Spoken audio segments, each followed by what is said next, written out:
Now we are ready to move ahead to some difficult algorithm. SVM, support vector method, one of the mostly used algorithms in drug discovery setup. So in simple words, its main purpose is to separate data in a understandable, identifiable manner.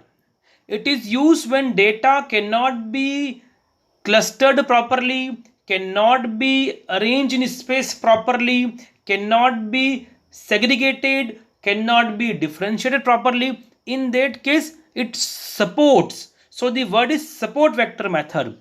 SVM. SVM is a popular supervised learning model that can be used for classification or regeneration or regression.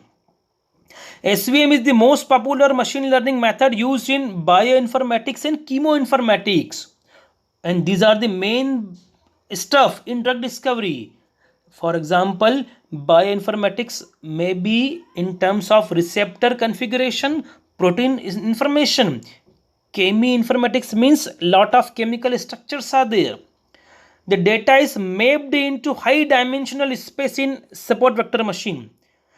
The purpose is to segregate data as much as possible so they can be identified easily in space, in 2 or 3 dimensional space. SVM is a statistical method that identifies a hyperplane.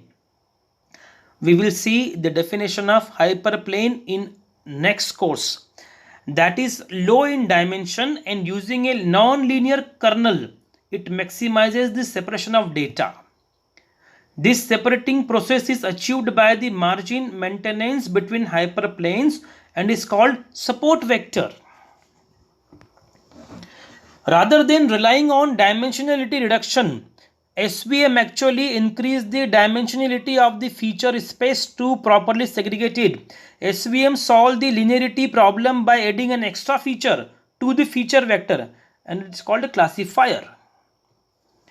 It is impossible to find a hyperplane or a linear decision boundary for certain classification problem. Means you cannot clear cut define the data. Okay, these are the molecules for diabetes treatment. Okay, these are the property a molecule should possess to become anti-diabetic or anti-obesity or anti-cancerous molecules. Means you have lot many data, but you cannot separate them. You cannot take them properly, you cannot label them properly, so you add extra feature, so it is called support vector machine. So what is kernel? Kernel help to find a hyperplane. What is hyperplane? The way to represent data in the space in a two-dimensional or three-dimensional structure. So kernel help to find a hyperplane in the higher dimensional space without increasing the computational cost much. Usually the computational cost will increase if the dimension of the data increases.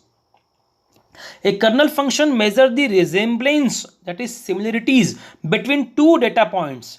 The concept of similarity is task dependent. For instance, if the task is to identify an object, then a good kernel will assign a high score to a pair of images that contain the same object and a low score to a pair of images with dissimilar object. Kernel captures much more abstract notion of resemblance for versus similarity function. See, similarity function will identify same image. For example, dog, dog, dog, or image of same molecule or image of molecule having same feature. But this kernel will capture similar functions in different images, and these functions will be not so easy to identify. They are abstract, not so easy to understand. Notions are not clear. So with this we finish support vector machine. We will move to naive Bayes and some other type of algorithms in next video. Thank you very much.